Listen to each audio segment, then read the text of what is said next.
This is the Asia Trade. I'm Shery in Tokyo.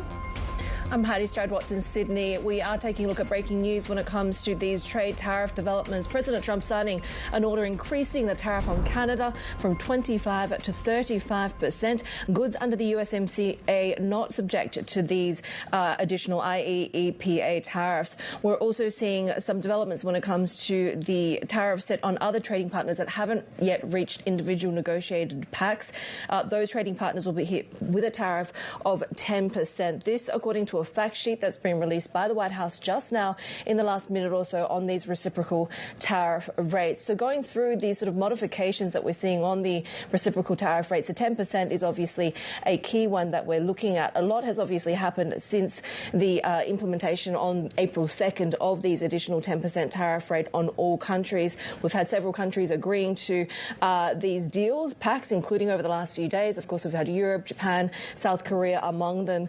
Some of those countries, according to this readout, saying that there have been terms that, according to President Trump's judgment, do not sufficiently address the national emergency that he declared on April 2nd. And some countries, according to this statement, have not negotiated at all. So looking at these, there's an Annex 1 of the executive order, and that's going to be subject to some of these tariff rates that have now been announced. So really trying to get through the details of what we're seeing at the moment. But the key ones seem to be the tariff on Canada increased to 35% from 25%, and we are seeing the rest of those countries that perhaps have not reached any deals with the US at the moment being subject to 10%. That's a minimum reciprocal tariff rate being held at 10%, according to the White House, Shery. Right, which is quite confusing, right? Because you're keeping the tariff rate to 10% on those countries that haven't reached a trade deal, and yet you announced 25% tariffs on the likes of India, for example, that have reached a deal, 15% on South Korea, on Japan and the European Union as well. Of course, we'll have to continue to see what this actually means, because we're talking about a minimum reciprocal tariff at 10%, according to the White House. When it comes to the USMCA, that deal with Canada and Mexico, is saying that those goods are excluded from the new tariffs on Canadian goods that go from, as you said, Haidi, 25 to 35%. But there's been a lot of confusion about how this actually gets implemented. Of course, we were expecting this executive order imposing the new tariff rates, but what does that mean for importers and the logistics industry and the U.S. Customs that needs to actually make all of these changes and apply those tariffs that you can see on your screen right now, that, as I mentioned, 25% on India, 20% on Vietnam, 19% on Indonesia and so forth, still higher than the minimum reciprocal tariff of 10% that the White House has announced for trading partners. Does this mean that if you hadn't negotiated a deal, then your tariff rates actually stay lower? We're a little bit confused still at the moment, so we'll continue to try to read this statement coming from the White House and understand what this means. But for the time being, Haidi, I think everyone right now is trying to figure out what this actually means for these economies. That's right, and what it means for the various businesses and industries that are affected, right? Because clearly the White House has stretched out the maximum period for negotiation, perhaps to maximize their leverage through that midnight deadline that we've been watching. But at the same time, it means that logistics companies, shipping companies, exporters, anyone that does business across borders have not had that opportunity to be able to put into place any sort of plans to be able to deal with these tariffs and these sort of new announcements that are trickling through at the moment. But the takeaway seems to be a minimum reciprocal tariff at 10% for those countries that haven't negotiated or haven't reached a deal, and an upping of that tariff for Canada. Let's bring our Bloomberg editor, John Harney, in Washington. And John, let me get your reaction to this statement that we've had from the White House. Well, like with so much of the Trump administration, there's a lot of last-minute activity, and much remains to be unknown at this point. Washington loves acronyms and abbreviations, but perhaps not this one, TBD. Now, you pointed out the logistics industry has been waiting in the wings, and a sort of paralysis has set in. And this is not an industry that most Americans really think about that much, but it connects the United States economy with the global trade industry, with the global trading partners. So these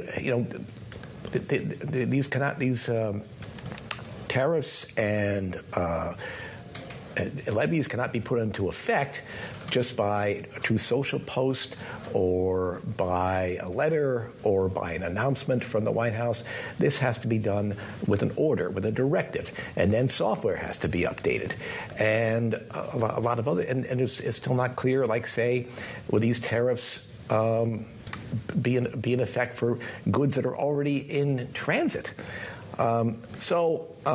Yes, this does. These most recent announcements from the White House do clarify things somewhat, but as this deadline just hours away, there's a great deal of uncertainty.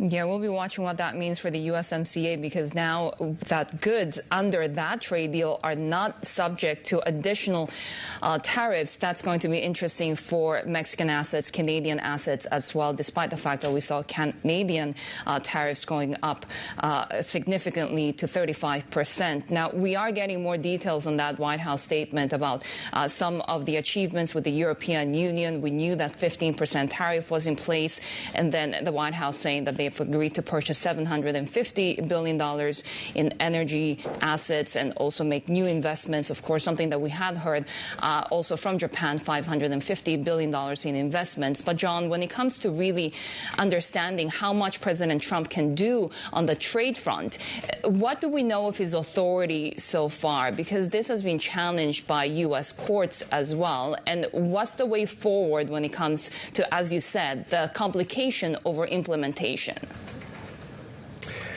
That we'll have to see how that all plays out. The courts have been perhaps a little bit effective in blunting some of the president's intentions. Congress, though, has largely stood by. This does, since April 2nd, when he first announced this whole tariff regime, then it quickly got put off. One thing does seem to play into his considerations, and that's the markets. How are they going to react? What are the bond markets going to say? Asia is just about to, Asia's waking up now, and you're awake, of course, but what are the markets going to say in Asia and Europe? And then back in the United States tomorrow on Friday.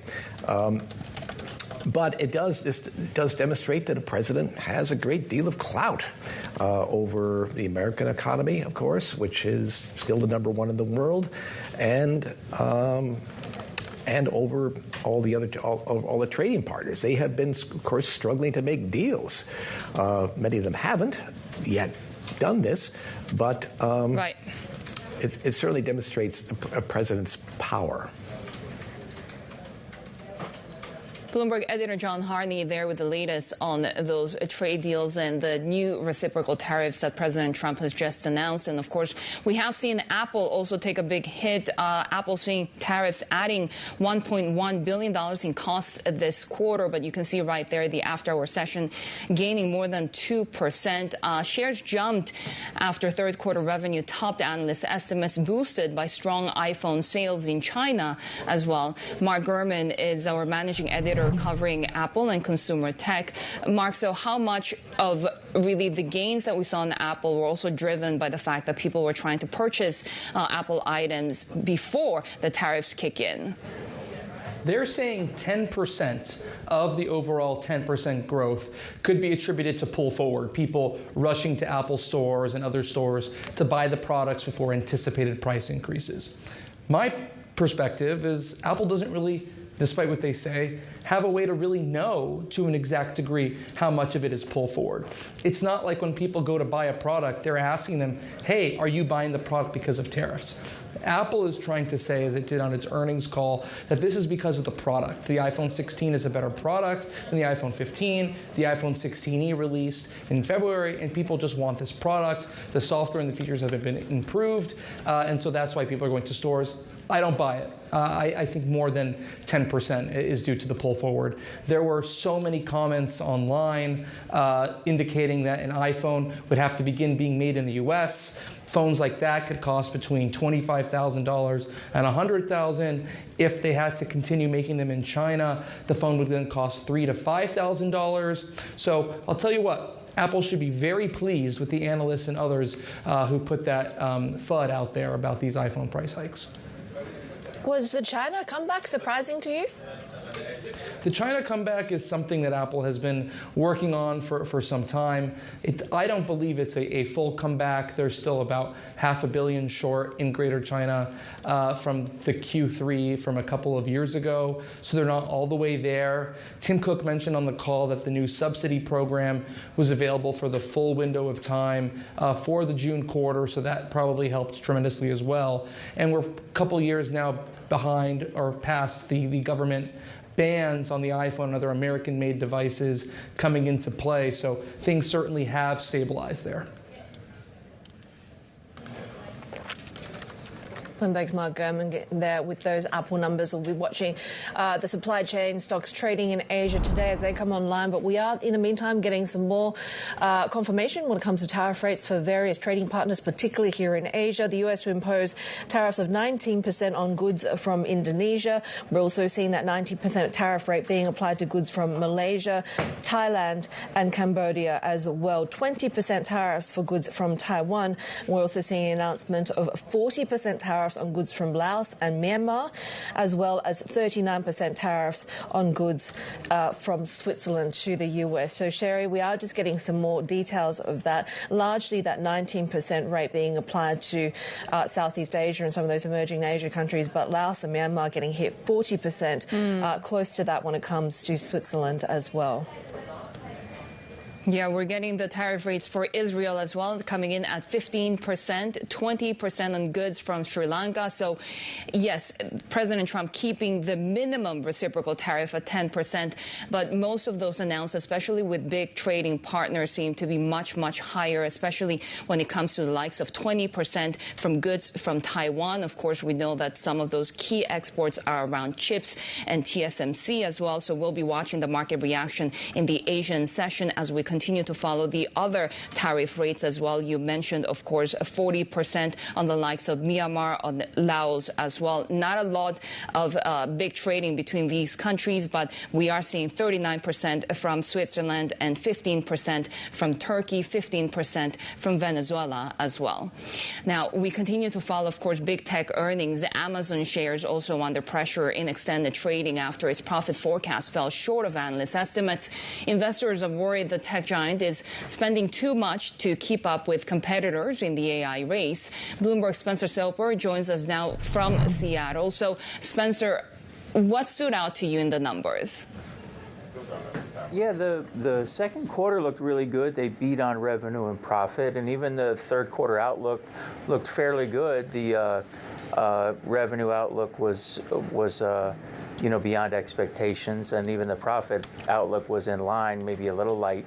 But a big thing was just this growth rate for Amazon Web Services, because not so much how Amazon performed, but more how it performed in relation to its competitors. When you look at Microsoft Azure and Google Cloud, they're growing between 30 and 40%, and so investors are wondering why Amazon Web Services, which is still bigger and is the market leader, is growing at about 17%.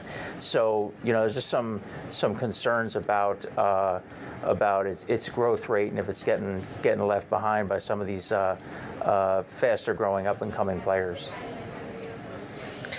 Andy Jassy faced some questions from investors when it comes to the competitiveness of the company in the space of AI. How did he defend that?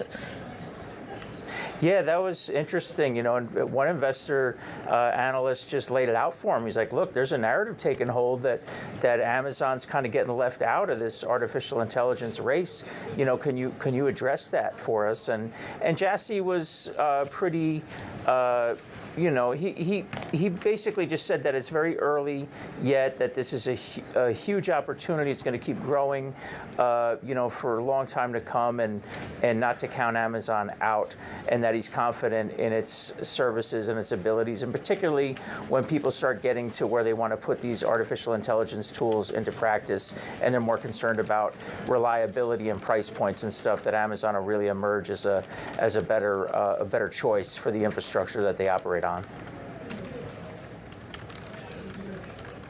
Bloomberg News e-commerce reporter Spencer Stoper there with the latest on Amazon. Of course, Amazon is one company that will get hit when those tariff rates go into effect on Friday. We're getting the latest from the United States, and President Trump now imposing a 20% tariff on goods from Taiwan, 39% from Switzerland, also 19% tariffs on goods from Thailand and Cambodia. And remember, we have seen that rise from 25% to 35% when it comes to goods from Canada. So this executive order from President Trump setting a minimum reciprocal tariff at 10%, but of course much higher for a lot of these trading nations, including 15% tariffs on goods from Israel. The market reaction so far, not that big in the currency space, although we are seeing some downside when it comes to U.S. futures. This is Bloomberg.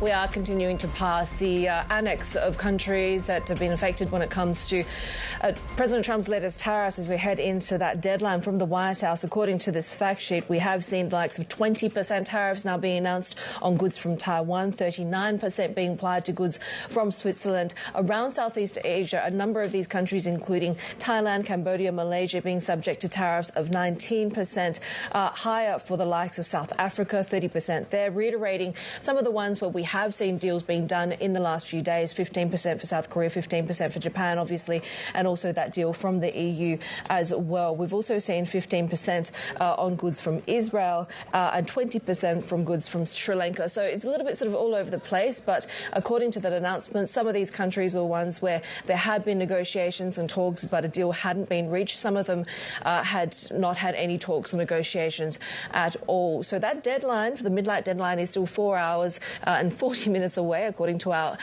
countdown. But of course, this is very much going into the last minute for the White House. Let's get some analysis now with Jenny Gordon, who's a non-resident fellow at the Lowy Institute. She's also the honorary professor at the Centre for Social Research and Methods at the Australian National University. Jenny, really great to have you with us, particularly at a time where the news and the tariff news continues to move at such a frenetic pace. We're still sort of a few hours out from the official deadline, of course, but has anything surprised you about the numbers that we've seen, and also the fact that, you know, obviously for maximum leverage or negotiating pressure, this is pushed to the 11th hour? Industry, logistics, exporters and importers, not a whole lot of time to be able to prepare for these scenarios. No, that's definitely the case. And I think the other problem is that nobody's clear that August 1st and all these numbers will be the final round. Trump could well ask for more at some other point in time, and I suspect probably will. So I guess there's that lack of certainty is a real concern for most countries. I think the one that really surprised me was 39 on Switzerland. I had thought they might get kind of treated like the rest of Europe, but that one was a surprise. The fact that it's fairly common, 19% across Indonesia and Malaysia and many of the other countries in Southeast Asia, I suspect, is, that's a common tariff. The high tariff on Laos and Cambodia, there's very little trade, and most of it is in consumer goods. I think that's probably reflecting concerns about transshipment and the ability to control transshipment from China. So it might reflect that. But none of this is good. None of this is good for the globe, nor actually for the US consumer. And I think one of the big things is the US imports a lot of inputs. And so costs are going to rise even in non-traded industries. So, it's going to get more expensive to set up a new business or a new factory in the United States as a result of these tariffs on the inputs as well as on the final goods. It's interesting because, as you say, none of this is good. Obviously, 10% tariff is better than a 40% tariff. And on that, it's interesting, Australia isn't even on this annex that we can see at the moment.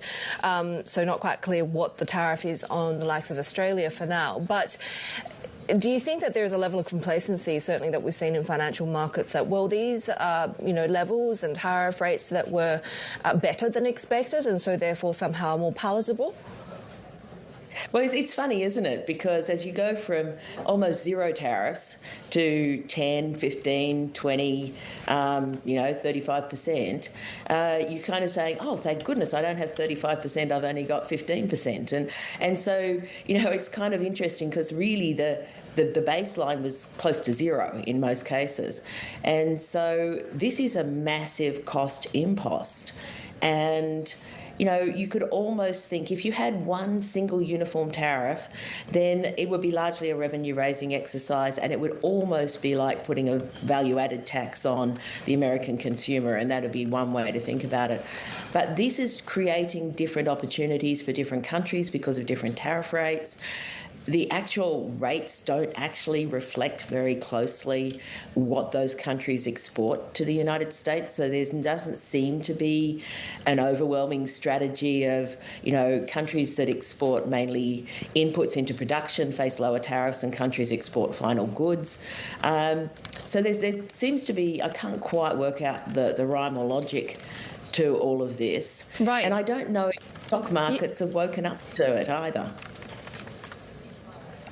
I'm trying to get through this annex, and I'm not sure if I'm reading this correctly, but is Brazil's tariff rate at 10% now? Because didn't President Trump just threaten 50% tariffs? And in fact, he was ready to impose them. And he had linked some of that animosity with Brazil and President Lula to political reasons around the former President Bolsonaro as well.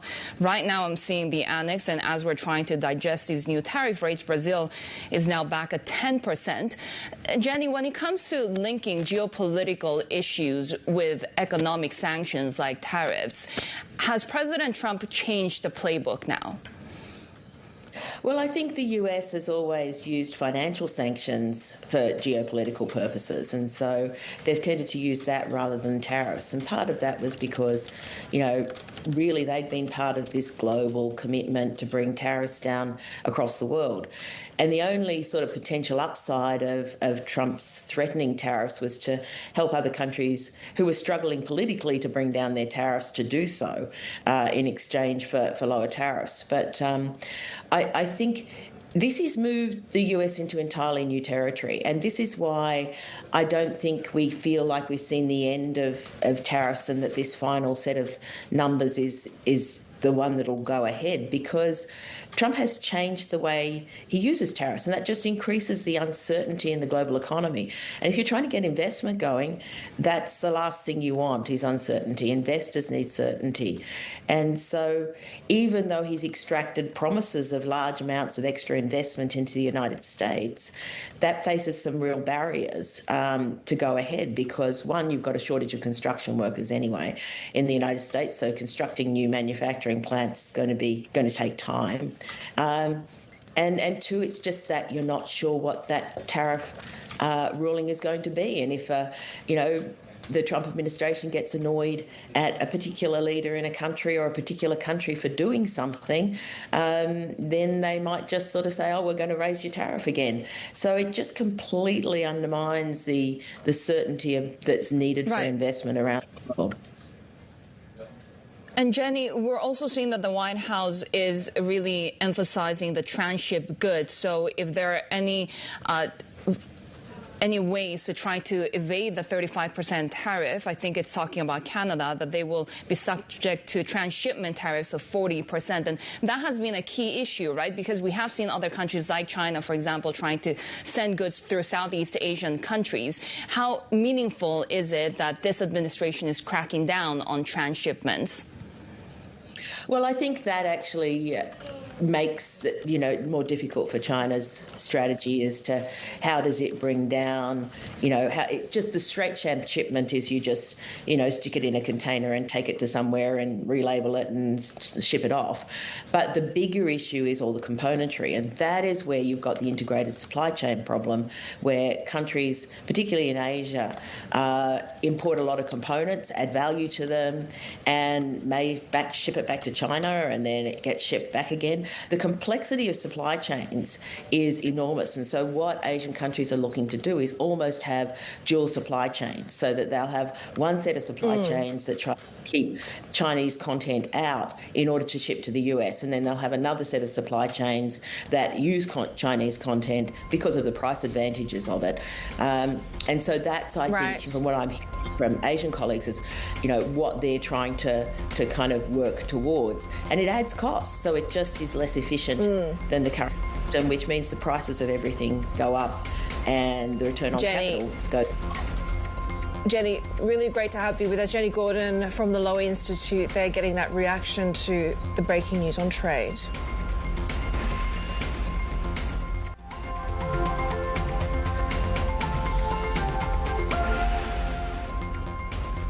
President Trump is increasing tariffs on Canadian goods to 35%. It comes as the White House says the country has failed to cooperate in curbing the flow of fentanyl and other illicit drugs into the US. Let's bring Bloomberg's Vancouver bureau chief Thomas Steel. And Thomas, it's interesting. We're seeing the Loonie kind of pretty sanguine about these latest developments that have just been crossing the Bloomberg over the last few minutes or so. Is this because of the significance of the USMCA exemption? Because even prior to this, economists had kind of really downgraded the economic impact of overall sanctions, tariffs, I should say, as a result of this exemption. Yes, the USMCA carve-out is absolutely crucial to understanding what's going on here. 35% headline tariff. It is a ratcheting up. That's obviously negative, but the majority and the percentage seems to be changing. I think at last time we counted, it was somewhere in the region of 60%, and it will be climbing fast of trade. Goods exported from Canada to the US are USMCA compliant. This is the trade deal, just for context, that Trump signed in his first term, called it, I think, one of the greatest deals ever signed. And now he's sort of sidestepping it to impose these other tariffs. That, as I say, that percentage, 60%-ish, will be going up as more and more firms seek to, get themselves out of any duties they might now have to pay. But isn't the USMCA also going into review very soon? So what are the next steps in order for these trade negotiations to continue between the two sides? Yes, so it seems like that formal review is not really expected to be triggered until next year, when it was due to be triggered anyway. And so really the talks are around getting us to that point. Mark Carney, the Prime Minister of Canada, has talked about a comprehensive trade and security deal with the US, and there's been lots of announcements to that effect. So Canada has pledged to very quickly ramp up its military spending, faster than anyone would have thought. His predecessor, Justin Trudeau, pledged $1 billion in border security measures. These don't seem to have moved the needle at all with Donald Trump. He was saying he hadn't spoken to Canada today, and then this announcement came out. So it's really about, getting to the USMCA table to find a more formalized way of dealing with these myriad complaints. Bloomberg's Vancouver bureau chief Thomas Steel there with a breakdown of what to expect when it comes to the Canada-U.S. Tariffs, of course, as we continue to digest the latest order from President Trump. And, of course, this will all have implications for the broader global economy. The IMF has just released recently that update on their forecast for global growth, decelerating to 3% in 2025, largely because of the tariff uncertainty. Let's bring in Sebnem Kalemli-Ozcan, professor of economics at Brown University. Sebnem, great to have you with us. Despite, of course, the ongoing uncertainty, it seems when it comes to the U.S. economy, the Federal Reserve was pretty sanguine that the labor market remains strong, that the trajectory is at least strong from here. Thank you, Shery, for having me the show. And yes, what we are having right now is both tariff-related uncertainty keeps affecting the economy in a negative manner, and also the existing tariffs causing inflation and at the same time slower growth. Let's talk a little bit about that slower growth and potentially the labor market. We're now hearing that our guest, we have lost that technical connection at the moment, but take a look at how currencies are trading at the moment.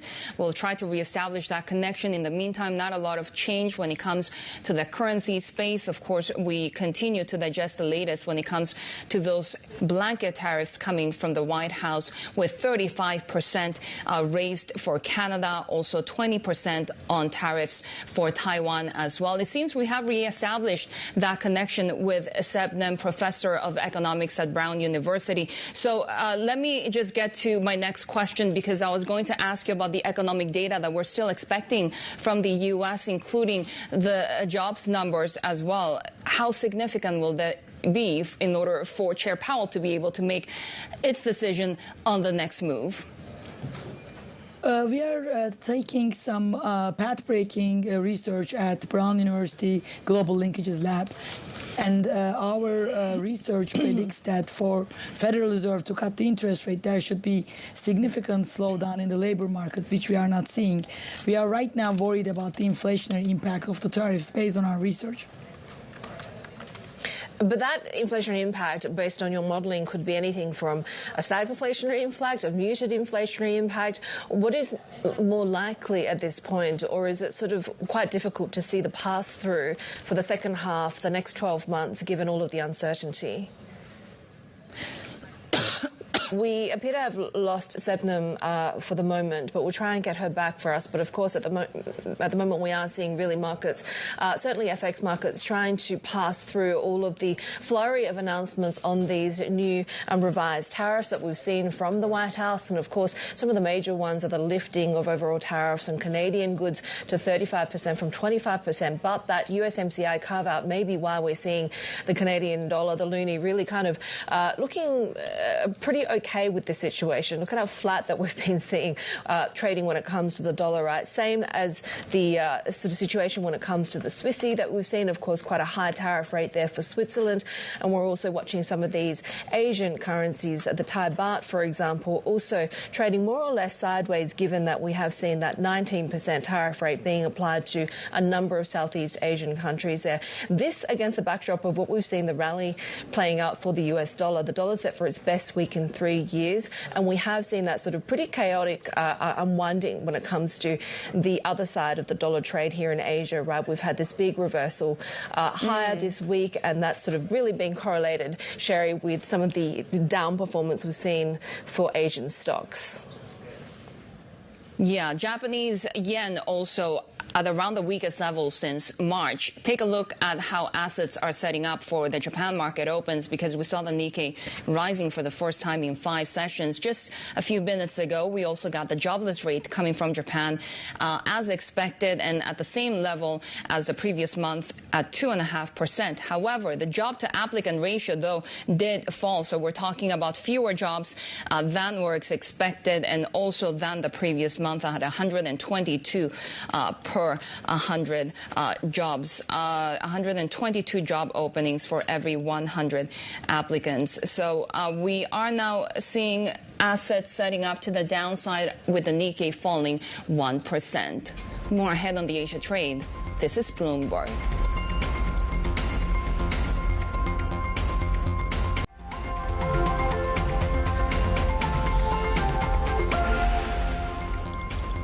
Take a look at what we're watching across commodities, given the flurry of tariff announcement that we've seen from the White House in its latest fact sheet, as we're still about 4 hours away from that midnight deadline, of course, for tariff deals to be sealed. Some of these countries are actually not on that list, so whether that goes to sort of last-minute negotiations or just being missed out on altogether is still to be seen. We are seeing a bit of upside when it comes to trading in oil, but of course a real lack of volatility when it comes to crude markets, as this tariff anxiety anxiety really saps much trading action there. We're seeing upside for iron ore trading, perhaps on expectations of some policy measures from China. And of course, it has been just a massive week of volatility when it comes to copper pricing. Let's bring back our guest, Sebnem Kalemli-Ozcan, who's a professor of economics at Brown University. And Sebnem, we were talking about the modelling that you guys have been doing around the impact of tariffs on inflation and growth. How confident can you be in terms of what the outcomes are likely to be? Because you've sort of said the spectrum could be from stagflation to even more muted levels of inflation. What's looking more likely at the moment? Yes, this is the problem, right? Because the numbers keep changing every day. But so far, our global linkages lab model predicts what happened. We predict an increase in inflation from 0.2 to 0.5 percentage point. This is with the tariffs that has been put through so far. And if the tariffs are going to be increased, like what we are hearing today, to 20, 30, 50% levels, the inflation impact is going to be higher. At the same time, we also study the impact of tariff threats, which means the tariffs threatened to be put but never implemented. These are actually going to have a stagflationary impact because these are going to slow down consumer demand and investment demand. So in that sense, that is going to create a reverse impact. So since we are seeing both at the same time, both tariffs are being implemented in real life, and at the same time there are tariff threats where we hear the numbers, but it's never implemented, we can see this type of volatility where inflation is increasing slowly than expected originally, and growth is also slowing down slowly. So I think we are not even at the beginning of this yet. We are going to see much more negative impact coming through, especially this continues. And so far, it looks like it's going to continue. We are going to hear tomorrow more tariffs. So I'm very, very worried about the negative impact, both on inflation and growth. Does that mean that you believe the Fed should cut rates sooner than later? No, actually, because this is also about the debate if it is a one-time price increase or it is going to be a persistent inflation. And our research shows that the final impact of tariffs is going to depend on what monetary policy does. Now, if the Fed looks through the tariffs and thinks that this is going to be a one-time price jump, that action itself is going to create a persistent inflationary impulse. Why is that?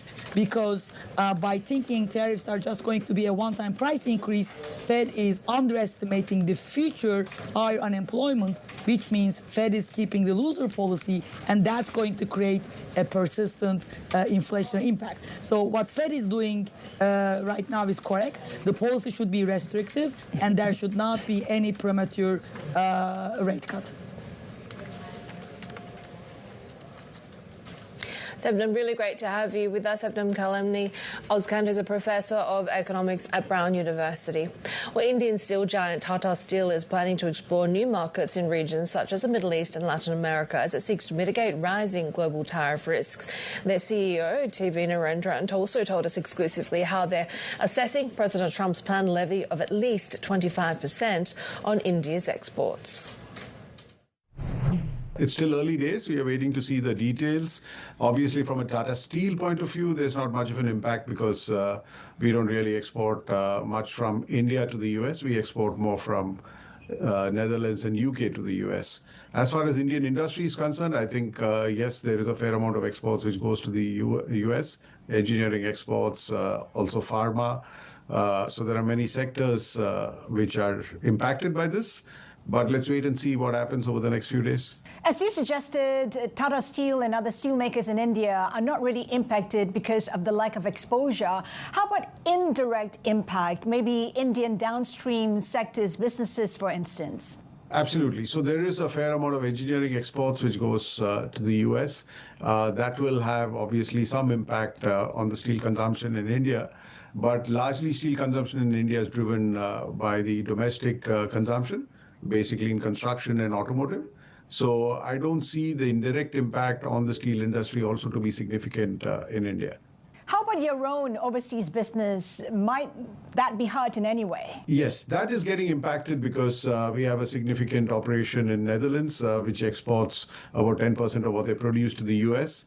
So as far as what we know, it's still 50% duty on steel exports from Europe to the US, notwithstanding the recent agreement that they've signed. So we are again waiting clarity on that.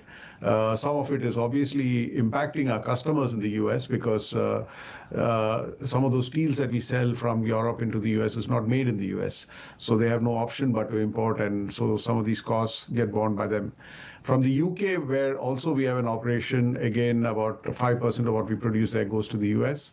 There, the UK struck a deal with the US on a 10% duty, so we are better off there than we were or than we are in Netherlands. But is there a sense of how much you'll be impacted? Can you quantify the impact, especially for your business in the UK? Yeah, so I think these are, like I said, 5 to 10% of the volume, but maybe about 15 to 20% of the profitability of the businesses. So while there are mitigating actions, like I said, in some cases we are able to pass on some of these costs to the customers in the US, but in other cases where we are not able to pass on those costs, we are looking at alternate markets where we can sell the same products.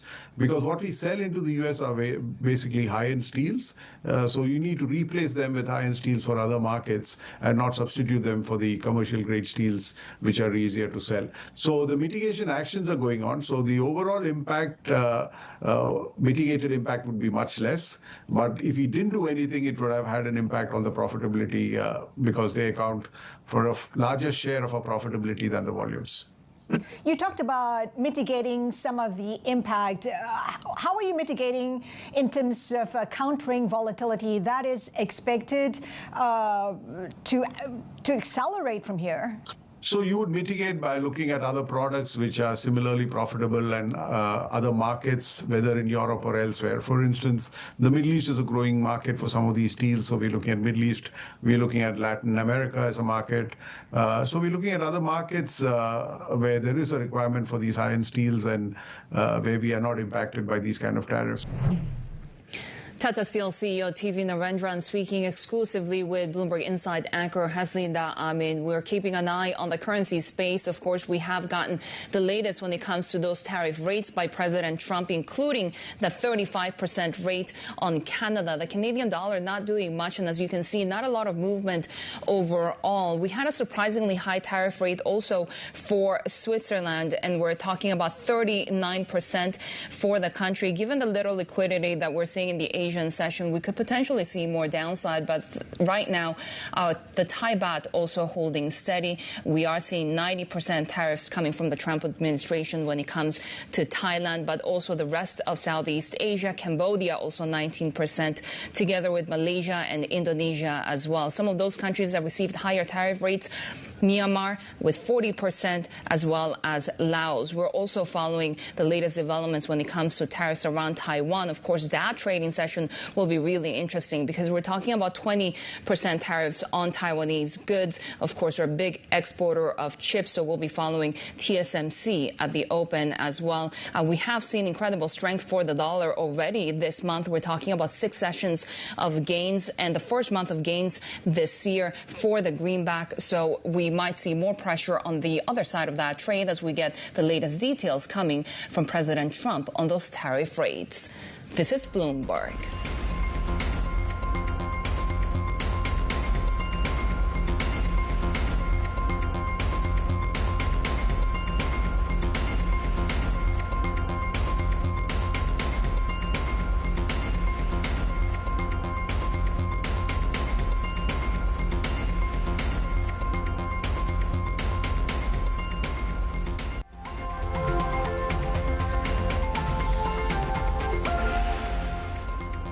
We've gone from a rules-based international order to a power-based international order, and he makes no bones about it.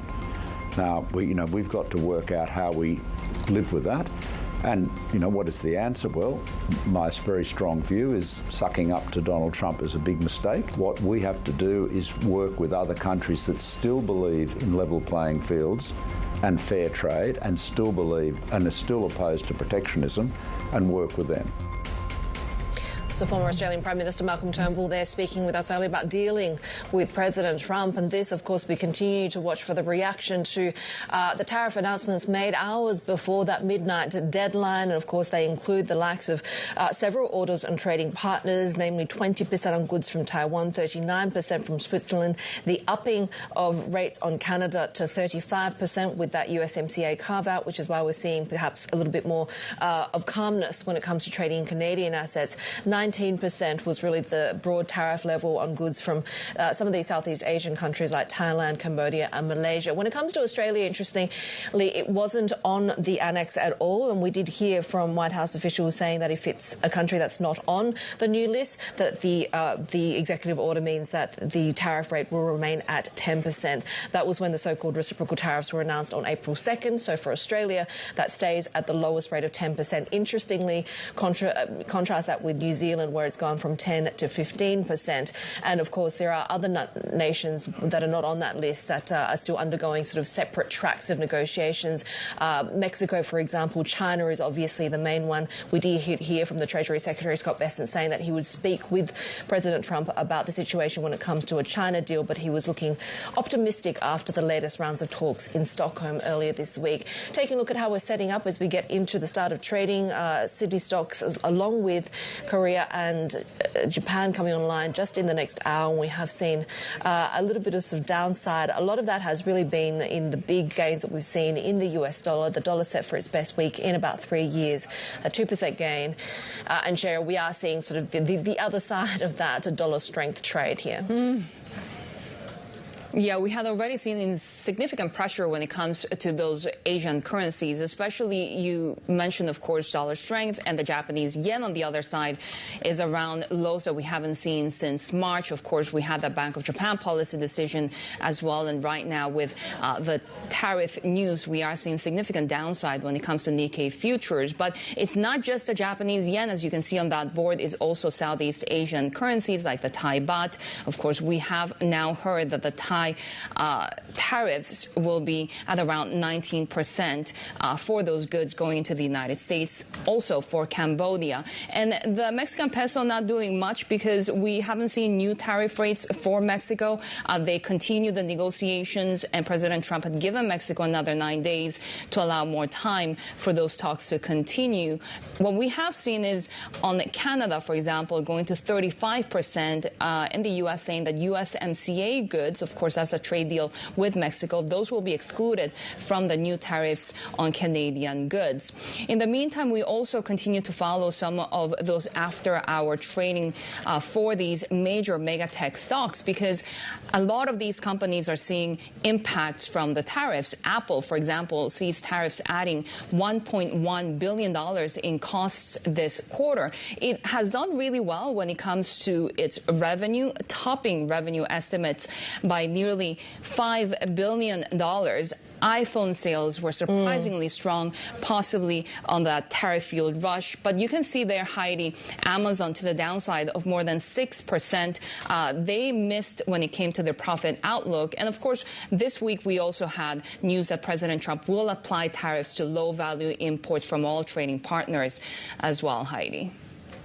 Shery, you mentioned this earlier, and I think it's really important to underscore how important that Taiwan trading session will be today, as well as some of the other chip makers and associated chip names that we're going to see come online in Korea and Japan in the next few minutes or so, because that 20% rate being set for Taiwanese exports is going to have a massive impact when it comes to semiconductors, when it comes to TSMC, right? So we're watching that very, very closely. Also, just wanted to add that we know now that these tariff rates will take effect in 7 days, according to the text of the order, at 12:01 a.m. Washington time, so in line with the president's past trade orders.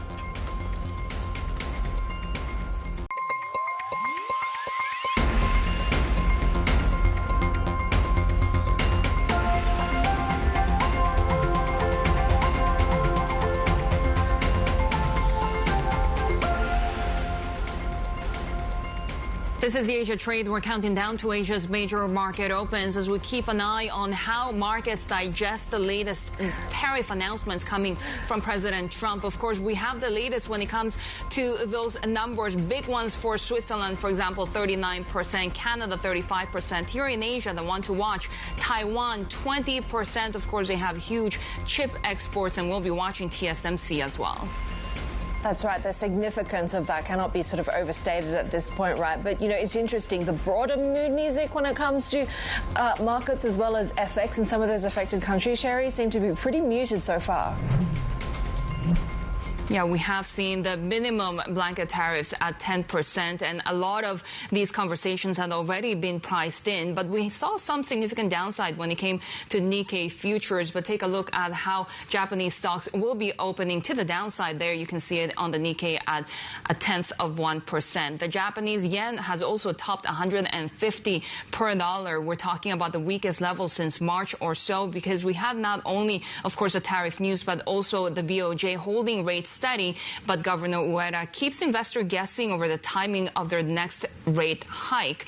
In the meantime, we'll also be watching some earnings. Japanese banks have done well, so do watch out for Mizuho, Sumitomo as well. We do have earnings coming out from Nintendo later today. We also had the jobs numbers, 122 job openings for every 100 applicants, although the unemployment rate was kept steady. Take a look at how the Kospi is also coming online, because we do have the latest export numbers, and we're talking about gains of 5.9% year-on-year for July, which is more than economists had expected. Imports also rising 0.7% year-on-year, a significantly lower number than economists had expected. But of course, South Korea has received a 15% tariff deal with President Trump. So we'll be watching how this unfolds in the next few months, because so far a lot of those export numbers were to do with front-loading some of those shipments. The trade surplus coming in at above $6.6 billion, Haidi. Take a look at what we're watching here in Australia, Shery, because, of course, the fact that Australia wasn't on President Trump's annex caused quite a few questions, but we have had confirmation when it comes to both from Australian officials and the White House that if you're not on that new annex, it means that the previously agreed tariff continues to stand. So Australia, in a way, I guess, sort of comes off a little bit more scot-free, just with that 10% minimum reciprocal tariff still taking place from now. We have seen the contrast with New Zealand, for example, where that tariff rate has risen to 15%. Still, though, it looks like a pretty muted day when it comes to trading in Australian stocks at the moment, 0.7% lower, just in the first couple of minutes or so of that staggered trading session. The Aussie dollar is pretty flat at the moment. A lot of this is obviously the upside when it comes to the dollar strength story. The greenback seeing its best week in about 3 years, at 2% gain when it comes to the US dollar, seeing a lot of repercussions, not just for, of course, the FX on the other side of the trade, but also the downside that we're seeing more broadly when it comes to Asian stock trading sentiment as well. And we are watching bonds at the moment coming under quite a bit of pressure on account of what we've seen with these trade announcements. And of course, for Australia, there's been a different sort of play with the inflation numbers suggesting that we're going to see more moves from the RBA. But there's been a noticeable pickup when it comes to sovereign bonds yields pretty early on. We'll be watching Treasury yields as well.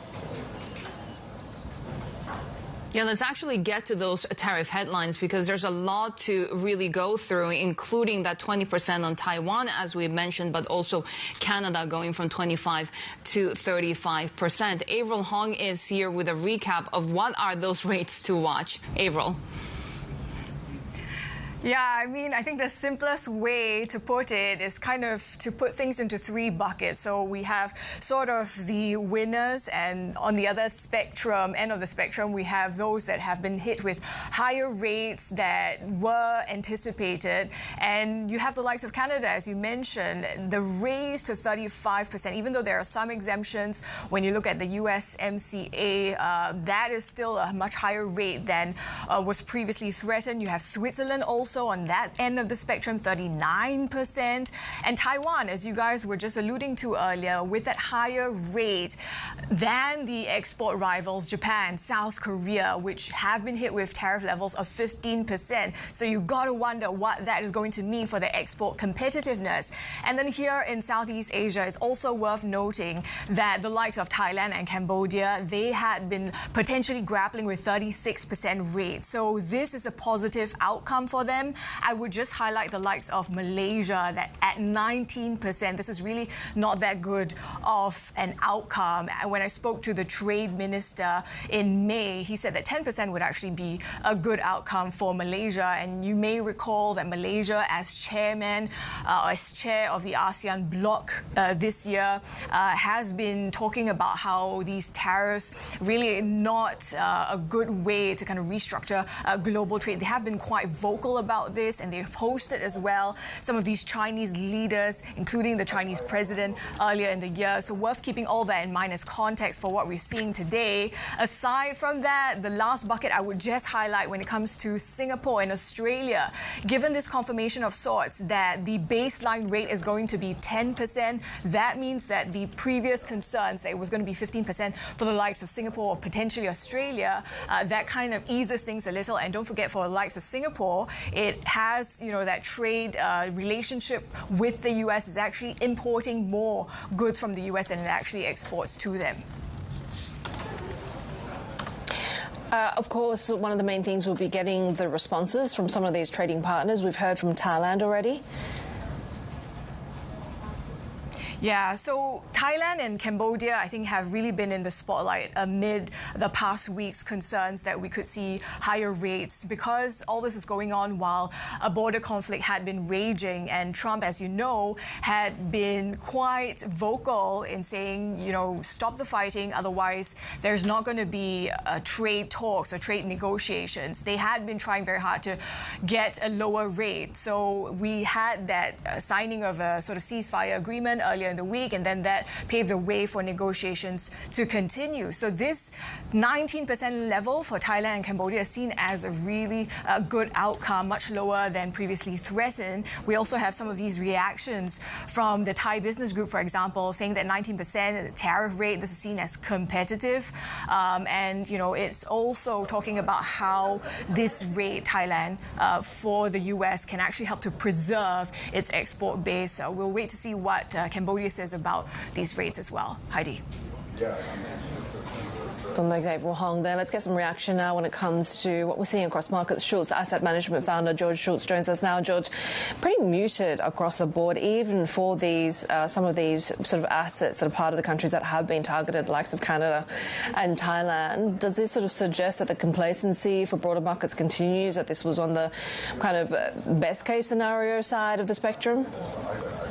Well, it's really a country-by-country impact that you're seeing here, with some countries getting 10% or 15%.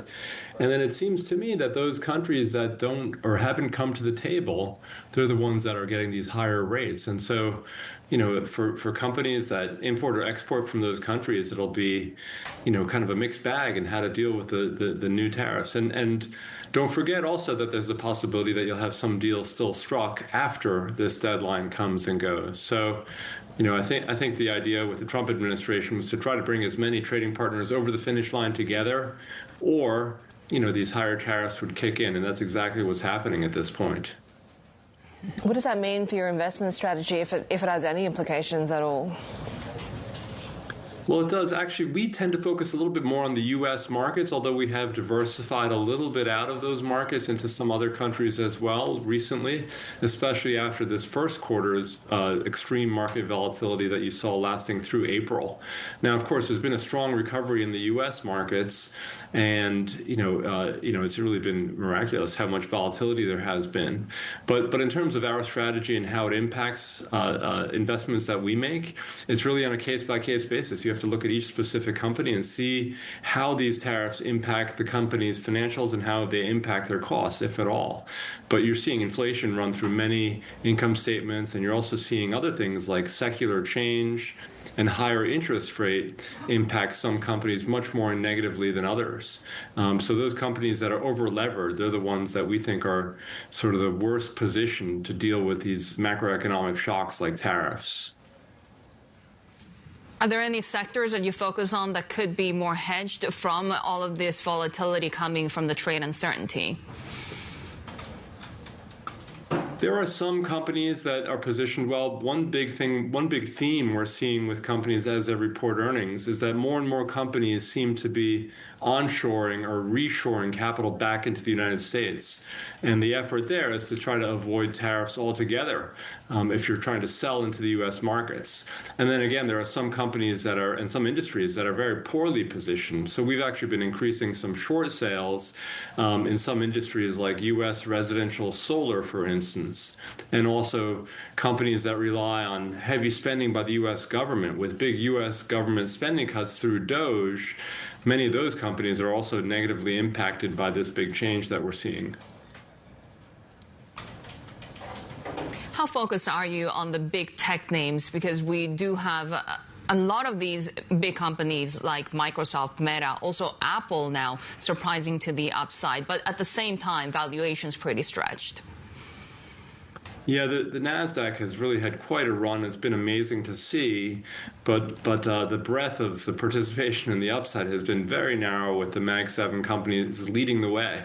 And so we have actually do not focus on those very much, because what we do is we focus on fundamental analysis, and we try to find companies that are very inexpensive and very attractively valued. Now, many of these are great companies, and they've performed exceedingly well, and also they're having a good earnings right now. However, there's a good likelihood that they won't grow to the moon. And, I think that it makes sense to diversify away at least some exposure out of those companies. Even though they're reporting good earnings now, it certainly won't last forever. And these big macroeconomic changes you're seeing will eventually impact these companies as well.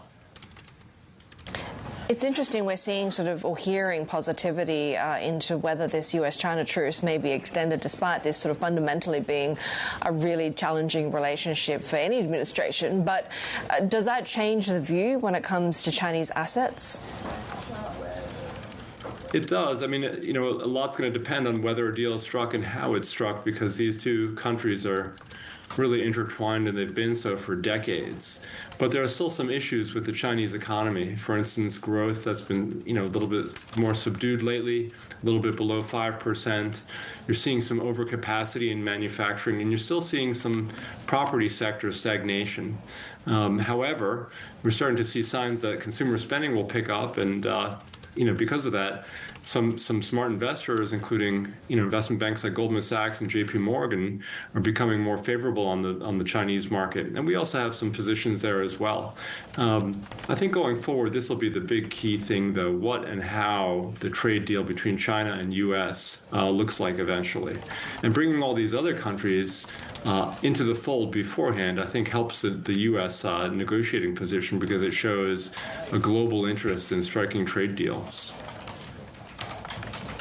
George Schultze, good to have you with us, founder and managing member at Schultze Asset Management. As, of course, we'll look ahead to the trading session today. We're seeing a little bit of volatility, but really not that big of a move when it comes to broader markets pricing in those new tariff rates coming from the Trump administration. This is Bloomberg.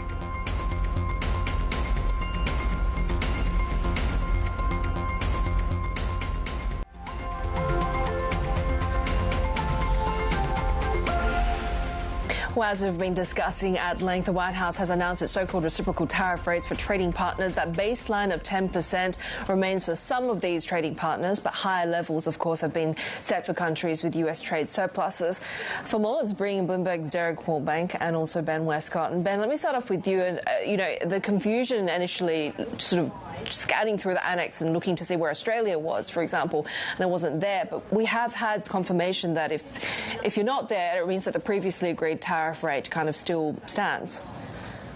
Yeah, and you can hear the sighs of relief coming from Canberra with that announcement, because there was obviously thoughts that potentially it could be as high as 15% or even 20%, given how the president had been talking. But that 10%, I mean, no one in Australia wants a 10% tariff on our imports to the US. But that being said, if there has to be one, it is a burden that a lot of industries think they can weather. And more than that, given the fact that a lot of our competing countries have received higher tariffs, everyone's looking at sort of Brazilian beef.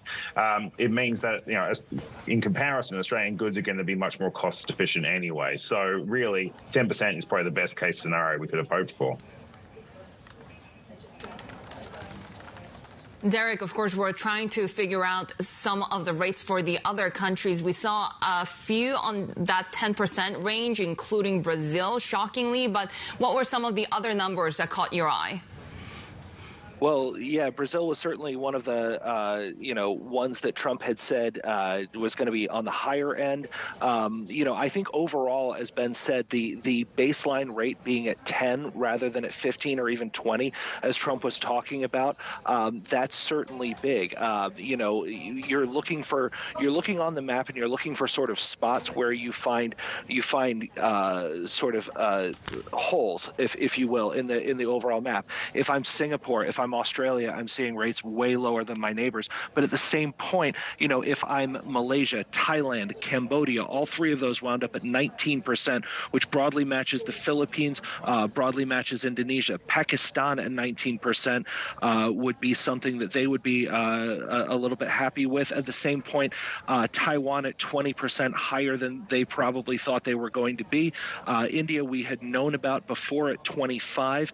Laos, Myanmar still at 40. That's quite high comparatively. I think one of the bigger surprises that we're seeing on this list was Switzerland at 39%, which is well above the European Union and the United Kingdom. That puts them at one of the highest rates in their neck of the world. And we've seen the Swiss franc move a little bit on that as well. There's a 7-day sort of implementation pause here, I guess. 7 days till this fully implements for these reciprocal tariffs. So, as I've said, we've talked for months now. Every single delay is an opportunity for negotiations. There is a sort of natural logistical period of implementation time that has to be carried out. The Trump administration has signaled for a lot of these countries that are seeing these numbers here, this may not be the end. Talks can still be ongoing. There still may be deals to be made. There still may be investment deals to be made. We still need to watch for, though, some more details here, especially, I think, around Canada, which saw its rate go up to 35%, but there's lots of exclusions that may apply there. And then we're still seeing ongoing talks with Mexico, another pause there, and China, another pause there. So those are two really big question marks as we move forward. Ben, of course, so this doesn't... to Derek's point on that opportunity to actually continue the negotiations when it comes to trade, Ben, how much urgency is there in Australia for Prime Minister Albanese to reach a deal, and what's next? Well, so as I sort of said, this is going to take the pressure off the government, but there's absolutely no doubt that this could just be a sort of ceasefire between Australia and the US. There are certainly areas where there is still great grumbling in Washington over Australia's approach. We saw literally just before this tariff announcement, Trump sending letters to pharmaceutical companies asking for them to cut harder deals with developed nations to avoid, charging American consumers more than international counterparts. And that's bad news for Australia, because the pharmaceutical benefits scheme is something that a lot of Australians rely on to get life-saving drugs. If that faces pressure from the Trump administration to become pricier, for the drug companies to do harder deals with Australia, that could be a big problem for the Albanese government. And the Prime Minister has said multiple times he's not going to negotiate on that. And that's in addition to the AUKUS conundrum, where we're seeing this review. We're seeing generals say they might not have enough submarines to give Australia. I think that in terms of Australia-Trump negotiations, the harder stuff is yet to come. And Derek, there are still domestic, potentially also international legal challenges over whether the president can do this. Yeah, there are. You know, the idea of Trump's authority that he has used to put these reciprocal tariffs on at all is something that has been under legal challenge. We're still going to be waiting for that to come out, and that puts a whole bunch of uncertainty around there. I think I need to address something Ben brought up. He's very, very right to do so. The idea of other things being at the table here. One of the things I look at when I see this is that this list does not necessarily fully go just on a trade thing, right? You know, there's a lot of other things that are at play. Some of the countries that we've seen not be able to reach a deal, I'm thinking of India specifically, you know, you're talking about a lot of domestic priorities that are going on there, intersecting sort of political groups that each side wants to kind of protect. That's going to be a really big thing. I think everybody's learned with Trump that, you know, there's a lot of things at play, and they're all in the pot here when we're in these talks. So that, I think, is a very important point to make. At the same point, there will have been a lot of people, you know, sort of looking at their own calendar saying, okay, when's the next time we can intersect the American president? When can we maybe make our pitch in person? The idea that Trump may not go to the G20 leaders meeting in South Africa later this year, that's going to take, you know, that's going to force a lot of people a lot of countries to maybe change their plans and try and figure out when they can intersect him, how they make their case. There have been some countries now that have gotten to full deals, but there are a lot more that have not. And with the U.S. saying that they have room to continue those talks, I would expect those talks to continue from a lot of countries that are named on this list that may be surprised to the downside. Right. So, Derek, how much understanding is there inside the United States on how these tariffs would be implemented, what U.S. Customs would do, and really what is to do with President Trump's authority itself when it comes to being able to put these tariffs in place through an emergency law? Well, Shery, you and I have known each other for a long time. When you ask me these questions, I sometimes say we're early days. We're early minutes right now. This text is just freshly out. We're still going through it. A lot of others are still going through it right now, trying to figure out all of the logistical details that may go through there. I'm sure those conversations are going to be going on right through the night and into the morning and into the days ahead to try and figure out where all of the logistics are, if there's any loopholes that people can either exploit or that may be closed coming in, if there's any potential outflows of unintended consequences here that might be the subject of future negotiations. You know, when we got to look at that Brazil deal, for example, there was a big sort of a carve out that kind of exempted a lot of aircraft parts, and so you know you saw stocks react to that, and so I think a lot of folks will be going through some of these deals and some of the sideline deals and saying, okay, where's this? Then you start getting into the idea of who's built up trade stockpiles in anticipation for that. Was that built up too much? Was that built up not enough? That's going to be something that we see play out. And then finally, I would say that you know, we've seen economic numbers over the first part of the Trump White House. You know, you haven't quite seen all of the pain that's been forecast come out in some of those economic numbers. The president has pointed to the stock market as an evidence that the market is cool with what he's doing. You know, does anything show up in those future numbers that cause a rethink, or does it not show up to the degree that opponents have feared and forecasted, and sort of buoy the president to be able to continue to go on this, which is his signature economic foreign policy? Bloomberg's Derek Wallbank there in San Francisco and Ben Westcott in Melbourne for us. And subscribers can also turn to the terminal for more analysis on this. TLIV Go is the function for the latest updates. We've got ongoing commentary and analysis from our team of expert editors. More to come here on the Asia Trade. This is Bloomberg.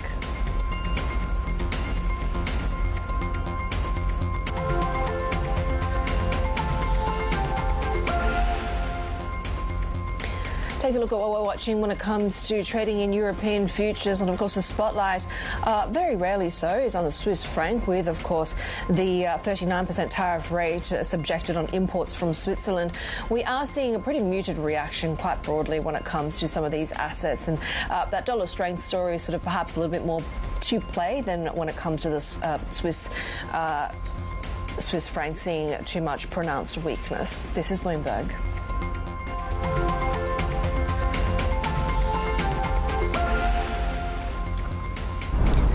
We have breaking news out of Taiwan. We're getting the response to those 20% reciprocal tariffs coming from the United States, saying that that 20% tariff is only temporary, according to Taiwan, that they say that they will strive for preferential tariff on chips with the United States.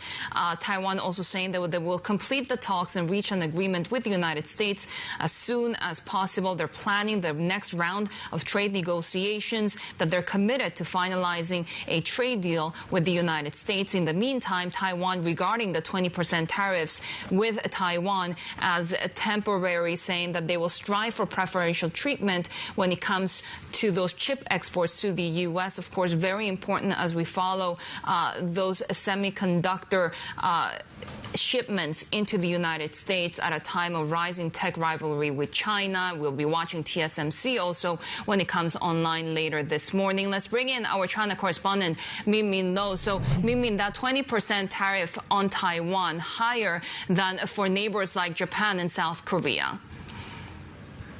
Yes, that's right. And clearly, Taiwan is not satisfied with the rate. We previously reported, based on sources, that Taiwan was hoping to get the most preferred rate, which one would assume would be something similar to the 15% that Japan, Korea, and the EU had gotten.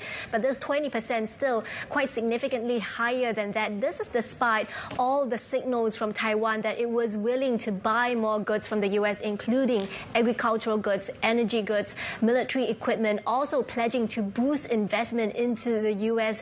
as well. And this is also after Taiwan had made efforts to appease U.S. concerns around tech transfers to China, placing two Chinese companies like SMIC and Huawei onto an entity list that prevents Taiwanese companies from doing business with them. And this, so far, is not enough to get tariffs lowered to 15% for Taiwan. And, of course, this is coming against the backdrop of the recent trade talks between U.S. and China as well. And reportedly, the U.S. had denied passage for President Lai Ching-te to stop over in the U.S. en route to other countries in South America, which led to questions around whether or not the U.S. is going to trade away Taiwan as a bargaining chip as part of broader trade talks with the U.S. But their Taiwan government is saying that they are going to continue these trade talks with the U.S. and hoping to lower the tariffs further. The implications for the Taiwan economy, not to mention really, global markets, is going to be significant, right, given TSMC. Yes, definitely. Not only are Taiwanese companies having to grapple with the lack of competitiveness given the higher tariffs compared to rivals in South Korea and Japan, but also they have to grapple with the appreciation of the Taiwanese dollar, which has gone up by about 9% against the US dollar year to date. And the Taiwanese government has denied speculations that this was part of concessions to the US as part of broader trade negotiations. And you add to that the uncertainty around the Section 232 investigation into sectors like semiconductors, potentially more sectoral tariffs that could be imposed, and certainly that's going to be a big hit to TSMC, and that's why the Taiwanese government has been saying that they want to get preferential tariffs when it comes to chips, and that remains a centerpiece of the trade negotiations between the two sides. Bloomberg's China correspondent Min Lo there. Take a look at how we're reacting when it comes to broader markets, and it's interesting. We are seeing quite a bit of downside for some of these tech-heavy and chip-heavy markets. The Nikkei 225 down by about 0.8%. We're seeing quite steep declines when it comes to Korean stocks at the moment. The Kospi down by just about 2%. We had also sort of an update when it comes to the Korean exchange, thinking about extending trading hours to 12 hours. But, of course, we've had quite a lot of price action when it comes to South Korean stocks, up up to this point, but that dollar rally and some of the tariff developments are really seeing Asian stocks struggle as we head into the end of this week. Asian stocks overall now on the longest losing streak this year. Currently, we're on 6 straight days of declines. Very much the same picture when it comes to Australia. The ASX 200 off by 1%, despite, of course, Australia being one of the few countries to be relatively unscathed in this latest revision of reciprocal tariffs. They stay on that 10% tariff that was set at the start of April. Joining us now is Emily Kilcrease, who's a Senior Fellow and Director of the Energy, Economics and Security Program at the Centre for New American Security. She previously served as a Deputy Assistant US Trade Representative overseeing the development of foreign investment policy. Emily, really great to have you with us. And we have sort of heard this breakdown, a rough breakdown of sort of the 3 categories for these countries. And it seems to come down to, 1, what the trade surplus with the US looks like, but 2, whether there had been successful or, in fact, any negotiations and talks being held with the White House.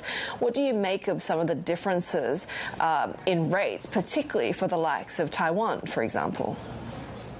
Yeah, exactly. I mean, it's remarkable to see where we've come since Liberation Day 1.0. In many ways, this feels like Liberation Day 2.0. Everyone being surprised once again by just the broad sweep of tariffs that we're seeing. It's actually fairly remarkable that we're now saying a country that got hit with a 10% tariff rate got off easy.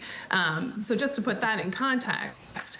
But clearly, the Trump administration, I think, is feeling like it's had some success recently in getting deals, these handshake deals or framework agreements with many of its major trading partners, including Japan, including Europe. It's gotten these promises of massive amounts of investment. And importantly, these countries that have reached these deals with the United States have refrained from retaliating against the U.S. tariffs. So I think the Trump administration at this point is feeling like the tariff strategy is working. And so if there are those countries where there's still talks ongoing, I think in their mind, there's no reason not to keep the tariff pressure up. At some point, these countries will make a similar deal where there's going to be, again, no retaliation, some preferential terms negotiated without the U.S. giving up any sort of concession. They think the strategy is working so far, so why not keep it up? It's interesting that the sort of flexibility, in these negotiations, we know that these may not necessarily be with the permanent tariffs, that talks may continue, that even sort of positive relationships might then deteriorate. And it's interesting that Taiwan is now saying that they see these tariffs as being temporary. This is still a movable feast, right, when it comes to how this administration conducts its trade and almost every policy? Absolutely. Even for those economies that did reach a deal, let's keep in mind that these are not legally binding deals. These are not treaties. These are really political deals negotiated by the president. There's nothing to stop the president from reopening the terms of these deals in the future if he's unhappy for any reason. So that's just for the countries that have those agreements in place. For the countries where there's still talks ongoing, I think it's fair for them to say, well, let's keep pushing on this. It is a moving target. And Taiwan's worried, of course, about their across-the-board rate. They're also going to be worried about the separate 232 national security investigation. I think they have some good reasons to think that maybe the U.S. doesn't want to impose a super high tariff on advanced chips that are fabbed in Taiwan and can only be fabbed in Taiwan for at least the foreseeable future. So I think for all of those reasons, for an economy like Taiwan, it just makes a lot of sense to treat this as an ongoing conversation and certainly not the end of the talks. When it comes to those chip curbs and the impact that this will have on the relationship with Taiwan, for example, my question here would be whether it makes it all worth it. These alliances that get strained, geopolitical tensions, are the economic gains that President Trump is trying to achieve right now make American manufacturing great, change the trade dynamics of the world worth it? Well, we don't know yet, to be clear. I mean, a lot of the benefits that the U.S. is getting from these deals, whether they're the ones that have been agreed or the ones that they think they're going to notch in the coming weeks and months, it really hinges on whether that leads to more investment in the United States. So that's whether these high tariff walls force private companies to just decide if they want to sell in the U.S. market, they have to manufacture in the market. That's part of the theory. There's also the possibility that all of these grand promises of investment from foreign governments experiments will pay off as well. So that's clearly the theory of the case that the Trump administration is leaning on quite heavily. But we're not going to know if it works, I think, for months, if not years. Will we see this huge resurgence in manufacturing? Will we see those sorts of manufacturing jobs come back to the United States? One would hope so. But I think they also need to consider the effect of all the other tariffs that they're putting in place and kind of the countervailing effect that that may have on the ability to build in the United States, if you're making all the inputs more expensive as well. So there's just still a ton of uncertainty right now about whether this huge experiment that the Trump administration is playing with the U.S. economy, whether it will in fact pay off the way they think it will. And I just don't think we're going to know that for quite some time. Getting all of these different tariff rates for all of these various countries, does this give you a better understanding of what criteria the Trump administration used to come to these numbers? Yeah, it does seem like there's some commonality here. I mean, clearly they're looking at now that range of 10 to 20% for the universal baseline tariff. They're clearly looking for concessions related to promises of investment in the United States. If they can knock out some of the longstanding regulatory barriers as well, we've seen them have some success with that, candidly, including in the deal with Japan. And so I think that is the pattern. If countries can come to the United States with that kind of holistic package of promised investments, of purchases. Certainly we're seeing the kind of the LNG and the aerospace purchase commitments being quite important. If they can move on some of the regulatory barriers, that's going to be what sets them up for success. Now, clearly what's not working is retaliation or pushing the United States to make concessions. I mean, that has been a notable omission in any of these handshake deals, is the U.S. isn't giving up anything. I mean, all they're giving up is a higher tariff rate. Emily, how significant, successful do you view the strategy of going super hard on India to try and change its strategy on crude imports?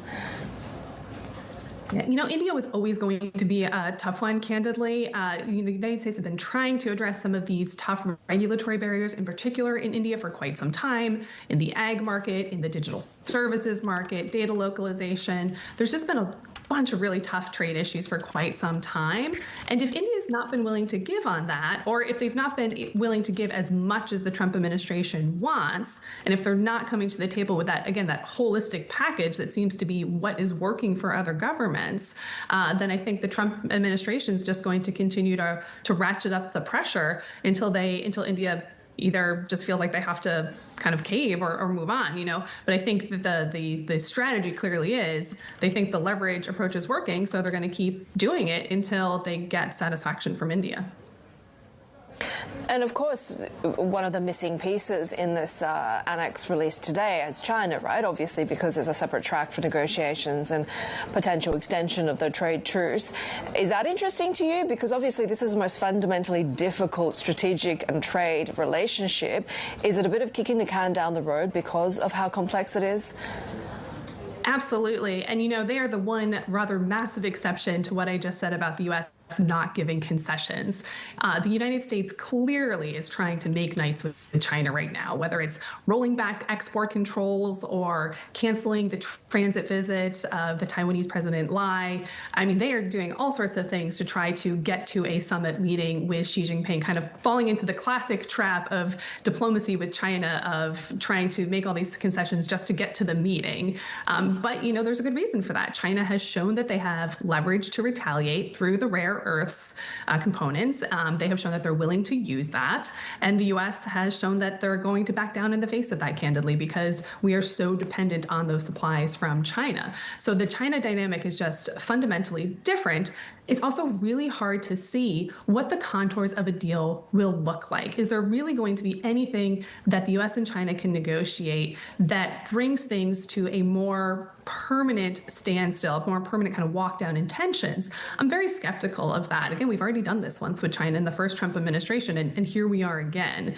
So maybe we get to some sort of standstill, maybe we get to a truce, but I would be skeptical that it's anything more than a very kind of temporary truce, just given all of the complexity in the relationship. But clearly the Trump administration is trying to play nice with China right now. Emily Kilcrease, Senior Fellow and Director of Energy, Economics and Security Program. Great to have you with us, joining us from the Center for New American Security. This, of course, as we continue to follow the Asian markets digesting those new tariff rates coming from the Trump administration. Asian stocks seeing the longest losing streak this year. This is Bloomberg.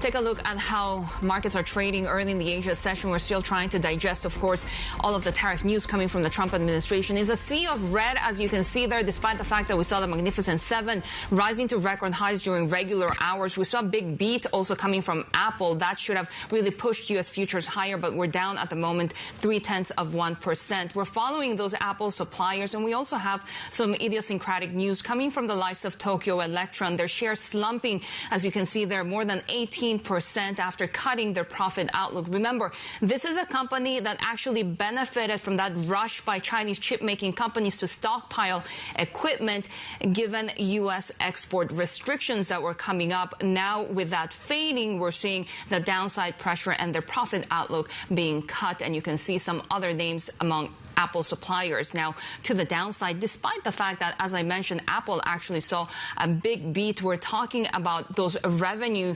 estimates being topped by nearly $5 billion. iPhone sales were pretty strong. For more on the tech earnings, we're joined by Creative Strategies President Carolina Milanesi. Carolina, so give us your takeaways from Apple and what we're seeing in terms of the reaction here in Asia.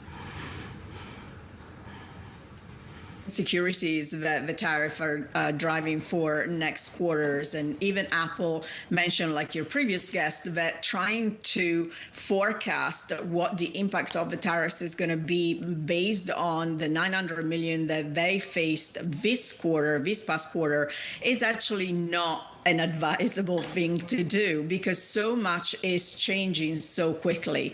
But from a performance perspective, the other part, aside from the tariffs that the investors were concerned about, was really the delays in Apple Intelligence, specifically around a more private and personal Siri experience. But looking at the strongest quarter in iPhone sales, looking at the growth in Mac sales, is clearly proven to Apple that right now, despite the talk around AI from an industry perspective, consumers are still very much driven by the ecosystem and the hardware.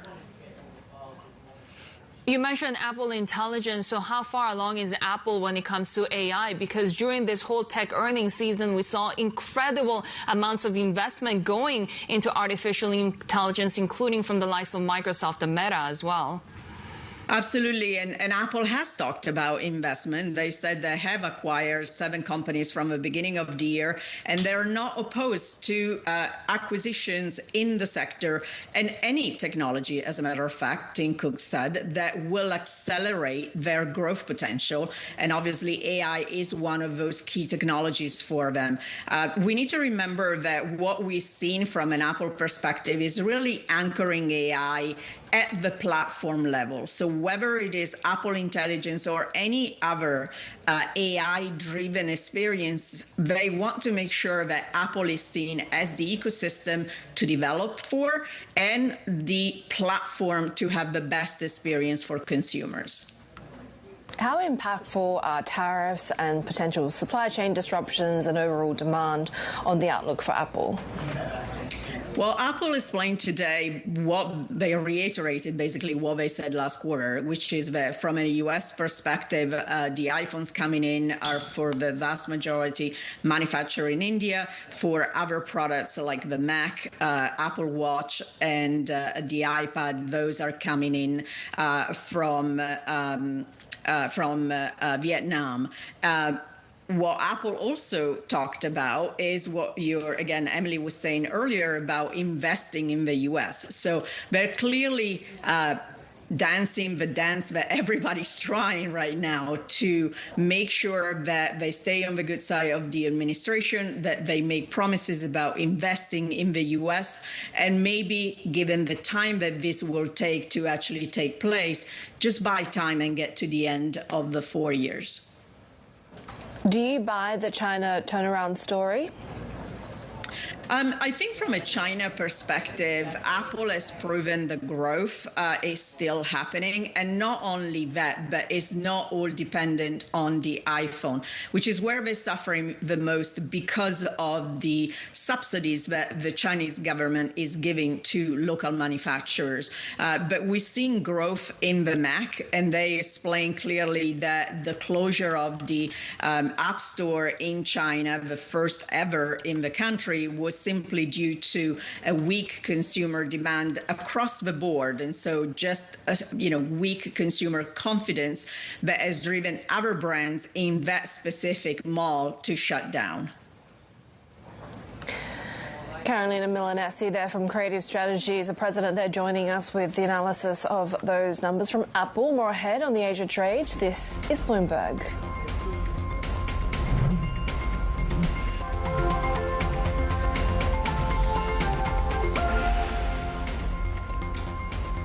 Take a look at how currencies are trading at the moment. We had seen 6 sessions of gains for the dollar and its first month of gains this year already. On the other side of that trade, we had seen significant pressure for emerging market currencies, especially when it comes to the Philippine peso, which slumped the most in more than 2 years. And you can see right there that we continue to see that downside as the market closed in the Philippines. We are going to be watching what the reaction is to the latest on those tariff announcements. A lot of those Southeast Asian countries got tariff rates around 19 to 20%. The offshore yuan holding steady at the moment, and this after rising from a 2-month low. We had seen the PBOC, in fact, using its currency fixing to stabilize the yuan, setting the reference rate at the widest levels versus estimates since late April. We have seen a lot of volatility in the currency space, and we continue to watch the Japanese yen as well. This, of course, as it's fallen now to the weakest level since around March or so. And Haidi, this a lot to do with what the Bank of Japan has already done, right? I mean, they did keep the rate steady, but at the same time, Governor Ueda failed to give any indication over the timing of their next interest rate hike. In fact, the yen rallied initially after the BOJ policy decision, but then reversed some of those gains after Ueda offered just no clues whatsoever. Yeah, the market reaction has been so interesting, particularly in light of the flurry of trade and tariff announcements that we've had so far, right? So muted in a lot of ways, and in other ways we've obviously seen equities trading being driven by the strength in the dollar that we've seen, looking like the best week in about 3 years, and those implications for Asian stocks on that 6 days of the losing streak. But take a look at commodities. We're seeing broad upside. Brent crude trading headed for that weekly gain when it comes to oil, the biggest weekly gain since mid-June, after, of course, that ramping up of pressure on Russia through India as well. We're seeing Brent crude holding pretty steady at this point. Iron ore is also about 0.6%. We're waiting for sort of the dates and further potential policy announcement to come out from China's next plenum as well. Copper, what a week it's been. We're seeing a little bit of upside there, but really has been so much of the exemption of refined copper that has seen the big price moves across copper. Take a look at what we're watching when it comes to futures. This is a picture for US futures, but really the focus will be on Taiwan, given just the significance of any sort of semiconductor-specific levies that could be. Taiwan, of course, makes the world's most sought-after chips. We'll be watching TSMC. We've already seen that decline when it comes to stocks like SK Hynix, and we could see that as a sort of a precursor on how Taiwan will trade once it comes online. That is it for the Asia trade. Our markets coverage continues with the China show next.